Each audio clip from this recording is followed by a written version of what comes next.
민수기 6장 2절에서 4절까지의 말씀 저와 여러분이 함께 합독하십니다. 시작.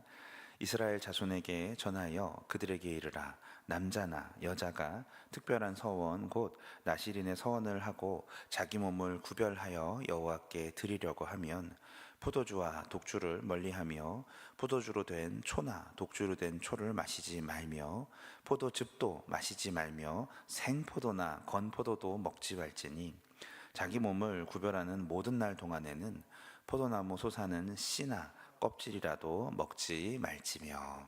아멘. 귀한 말씀을 통하여서 하나님의 소망이 우리 가운데 이루어지시길 예수님의 이름으로 축복합니다. 오늘은 술에 대한 말씀을 하고자 합니다. 제가 목회의 길을 걸어오면서 술에 대한 질문을 참 많이 받았습니다. 지금도 받고 있고요. 그래서 성경을 요약하면서 신학대학원을 가자마자 30살부터 성경을 쭉 요약을 하면서 술이 나올 때마다 따로 빼서 메모를 해 놓았습니다. 그랬더니 그 양이 굉장히 상당했고, 단지 어떤 말씀이나 설교를 듣고 혹은 강의를 듣고 깨달은 걸 넘어서서 직접 성경에서 나올 때마다 찾아서 해봤더니 굉장히 양이 많아졌고, 쭉 그것들을 묵상하면서 하나님의 마음이 무엇인지를 느낄 수가 있었습니다. 그 중에서 오늘 요 나실인 규정에서 나오는 나실인의 이 금주 규정은 굉장히 하나님의 마음이 담긴, 성숙한 자에게 요구되는, 성숙하려 하는 자에게 요구되는 굉장히 크신 하나님의 뜻인 것이 제가 많이 깨닫게 되었고, 그래서 이걸 통하여서 또 청년들이나 청소년들한테 강의나 설교를 많이 하고 있습니다. 우리나라에서는 술이 관계이고 또 사업을 하려면 필요한 영업수단이 되기도 하고 기호, 좋아서 먹는 기호이기도 합니다. 음료수가 따로 있고 술이 따로 있죠, 그렇죠? 하지만 이스라엘 성경에 나오는 이 술은 대부분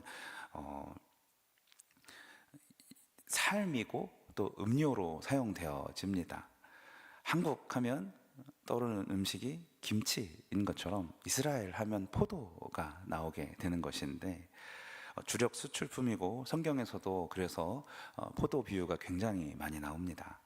포도는 내버려 두면 지가 알아서 산도가 올라갑니다. 그리고 발효가 돼서 나중엔 술과 같이 돼버립니다. 내버려 두면 술이 되는 것이죠. 그래도 식수가 부족한 지역이기 때문에 거기서는 이 음료처럼 사용하는 것이 바로 이 포도즙이고 포도주입니다. 어디까지가 음료이고 어디서부터 술로 변하는지 그 경계가 되게 모호한 것이죠. 홍수 이후에 노아가 술을 먹고 싶어서 마신 것이 아니라 그렇게 먹고 취한 것이 아니다라는 연구도 많이 있습니다. 더군다나 성경 시대에는 의학이 발달하지 않아서 소독약, 마취제, 위장약으로도 포도주를 사용하였고 선물하기도 하였습니다. 그러니까 포도와 포도주가 빠지면 생존이 어려운 나라가 바로 이스라엘인 것이죠. 그러니까 우리나라에서 술을 대하는 태도와 성경에 나오는 술을 보는 태도가 다르다라는 것입니다. 우리가 물 대신 술을 먹진 않지 않습니까? 네. 성경에서 술을 허락했다면 어떤 특별한 목적이 있거나 그들이 그렇게 살아오는 문화 자체가 그렇기 때문입니다. 우리나라는 술이 그래서 선택의 영역이지만 이스라엘의 술은 삶의 영역인 것이죠. 때문에 성경에서 술을 먹는 장면이 있으니 우리도 똑같이 술을 먹어도 된다라고 1차원적으로 생각하고 말할 것이 아니라, 이것이 마음속에 궁금증이 생겼다면 뭔가 거리낌이 있으니까 그렇게 질문하는 것이잖아요. 그렇다면 과연 그것이 무엇인지 성경을 꼼꼼히 찾아보고 스스로 은혜를 받으면 되는 것 아닐까요? 결단해야 합니다. 성경이 말하는 술은 어떨까요? 잠언 21장 17절 하반절, 23장 21절 상반절에 보면 술을 마시는 자는 가난해진다라고 나옵니다. 술값이 참 비쌉니다. 비싸다고 합니다. 잘 모르겠습니다, 저는. 아무리 저희 아버님이 이제 술을 좋아하셨는데 아무리 싸게 먹어도 비싸다고 합니다. 네. 그렇게 얘기하시더라고요. 지금까지 먹은 술값을 아꼈으면 집이 바뀌었을 거라고, 차가 바뀌었을 거라고 그렇게 얘기하시더라고요. 또 노아의 사건처럼 술을 마시면 실수하게 됩니다. 당대 의인이라는 노아도 그렇게 됐습니다. 믿음 좋은 사람이 마시면 더 배리는 거예요. 안 먹던 사람이 먹으니 인사불성이 돼서 둘째 아들 함을 저주했고 그 함의 후손이 가나안이죠. 가나안 전체가 저주를 받습니다. 실수합니다. 그리고 건강을 해칩니다. 호세아 7장 5절에 보면, 상반절에 보면 우리 왕의 날에 지도자들이 술의 뜨거움으로 병이 나며 라는 말씀이 있어요. 여러분, 통풍으로 직장을 잃어본 사람은 이것을 뼈저리게 깨닫습니다. 병이 납니다. 몸이 건강에 해칩니다. 그리고 이사야 22장 13절에 보면 가정과 인간 관계들이 무너집니다. 너희가 기뻐하고 즐거워하여 소를 죽이고 양을 잡아 고기를 먹고 포도주를 마시면서 내일 죽으리니 먹고 마시자 하는도다 라고 이렇게 비판합니다. 내일 죽자라는 마음으로 먹고 마시는 사람한테 무슨 가정이 있겠으며 무슨 직장이 있겠습니까? 술에 빠진 사람과 결혼할 때 당신은 몰라도 알고 보니 너무 술에 이렇게 중독된 사람이더라 라고 한 사람과 결혼한 사람에게 행복을 찾아보기가 쉽지 않습니다. 저는 정말 수없이 많이, 여러분들도 많이 그러셨겠지만 그런 분들을 도우려, 그 자녀들이 너무 고통받고 있고 손주들이 너무 고통받고 있어서 그 아이들 때문에 이제 응급 출동도 많이 해보고 교회에 사역을 하면서 정말 저도 알코올릭들 때문에 고생을 많이 했는데, 많은 분들이 가정 중에 이제 알코올릭들의 그 음주를 마음 아파하며 다들 이렇게 말하십니다. 안 먹으면 천사인데 먹으면 악마다라고 이렇게 얘기를 많이 하세요. 가정이 무너집니다. 특별히 여러분, 가장 두려운 것은 하나님의 나라를 유업으로 받지 못합니다. 고린도전서 6장 9절에 음행, 우상숭배, 간음, 탐색, 남색, 도적, 탐욕 이런 것들과 술 취함을 동일시하게 나열하고 있습니다. 이런 자들은 하나님의 나라를 유업으로 받지 못할 것이다. 여러분, 우리가 어떤 생각을 가지고 있든 성경에 그대로 쓰여 있는, 적어도 하나님 나라를 못 받는다라는 사실을 우리가 알게 되었다면 회개하고 돌아서는 게 맞습니다. 할렐루야.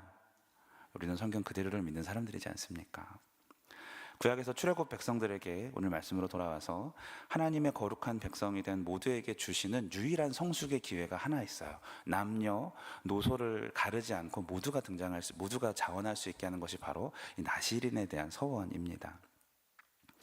포도주뿐 아니라 나실인이 되고 싶은 사람은 생포도나 포도의 모든 소산물, 과일 포도도 못 먹습니다. 껍질도 안 되고요, 씨도 안 됩니다. 쳐다보지도 못하게 하는 규정입니다. 여기서 독주는 과실주를 말하죠. 멀리할 정도로 극도로 조심하라 하는 것이 첫 번째 조건입니다. 하나님의 뜻에 대한 분별력을 잃어버리기 때문에 취하지만 않으면 되는 것이 아니라 마시지 말라를 넘어서서 처음부터 멀리하라라고 얘기하고 있습니다.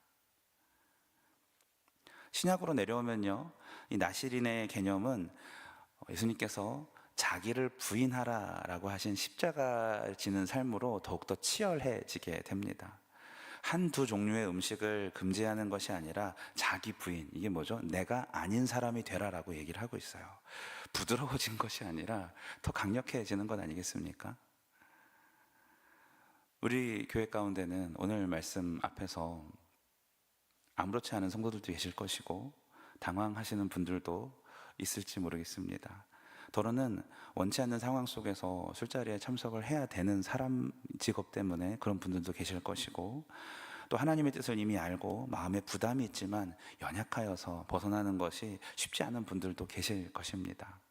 그래서 저는 이 말씀은 굉장히 선명하지만 전하는 것이 조심스럽습니다. 여러분, 나를 잘 아시는 하나님 품 안에서 다시 한번 일어나 보시길 바랍니다. 나실인의 금주 규정은 머리에 삭도를 대지 않는 것이나 사체를 만지지 않는 것보다도 가장 먼저 등장합니다. 그 말은 하나님을 더 사랑하고 싶은 사람이 있다면 이참에 단주를 시도하면 하나님 앞에 큰 유익을 얻는 첫 걸음이 될 것이고, 새로운 은혜의 길로 이어지는 문고리를 잡아 트는 것이라는 뜻이기도 하겠죠.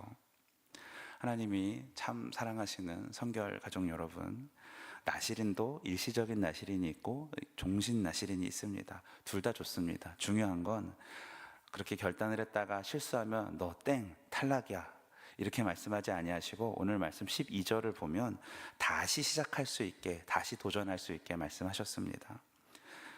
하나님은 남녀노소 구별 안 지으시고 계속 도전해 보라고 우리들을 늘 부르시는 분이십니다.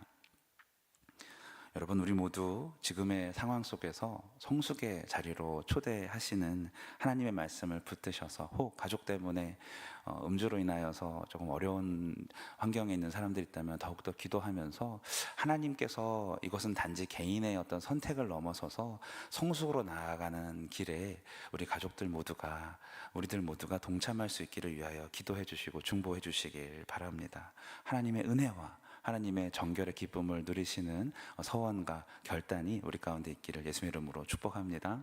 기도합니다. 하나님, 명확하게 하나님의 뜻을 알고 하나님의 뜻을 볼 때마다 우리가 살아가는 삶의 태도와 삶의 모습들이 죄송스러울 때가 참 많습니다. 하나님, 여러 가지 모습으로 하나님 앞에 금주의 문제를 지키지 못하시는 분들이 있다면 지적으로 받을 것이 아니라 도전으로 받을 수 있도록 도와주시옵소서. 하나님께서 이미 알고 계시고 너무너무 사랑하시는 하나님의 자녀들이 어려운 가운데 있다면 하나님 건져 주시고 주님 앞에서 더욱더 견고한 중심으로 하나님 앞에 의를 쌓아갈 수 있도록, 하나님의 뜻대로 살아갈 수 있도록, 하나님과 깊은 관계 자리로 나아갈 수 있도록 더욱더 역사하여 주시옵소서. 남녀노소 누구에게나 도전해보라고 말씀하신 이 귀한 나시린의 규정이, 자기를 부인하고 자기 십자가를 지라셨던 예수님의 그 말씀이 우리 삶 속에 들어와서 나의 삶을 우리가 했던 찬양처럼 더욱 정결케 위해 살아가는 우리들로 바꾸어갈 수 있도록, 예수님의 순결한 신부로 이 땅에서 자리매김할 수 있도록 인도하여 주시옵소서. 예수님의 이름으로 기도합니다. 아멘. 주신 말씀